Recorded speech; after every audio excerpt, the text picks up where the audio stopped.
With the election results throwing a mega surprise and the BJP falling well short of the halfway mark, the country is staring at a coalition government in the truest sense of the word after a decade.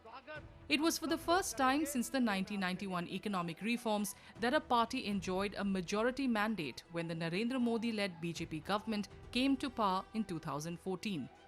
It carved a reputation for itself for taking seemingly difficult, sometimes controversial decisions such as demonetisation, the implementation of GST and farm laws for that matter. The prospect of a coalition government has initiated a debate on the ability of the new dispensation to push for economic reforms.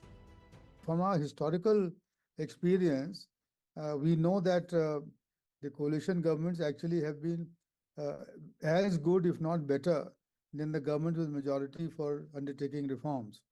I'm talking about my own experience in 1991 to 95, when it was not a full majority, and then later on also Mr. Vajpayee's government was also a coalition government and undertook very large number of reforms.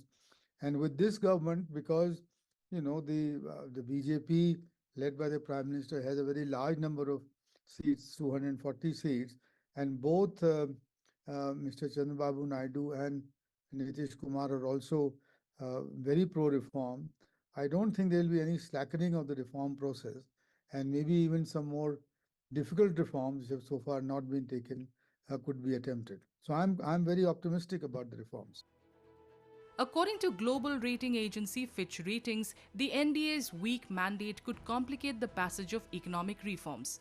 This stems from the perception that partners have a bigger say in the running of the government, often pulling the coalition in different directions.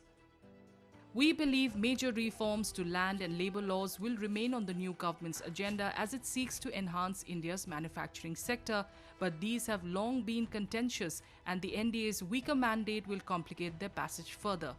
This could reduce the potential upside to India's medium-term growth prospects, Fitch said in a statement.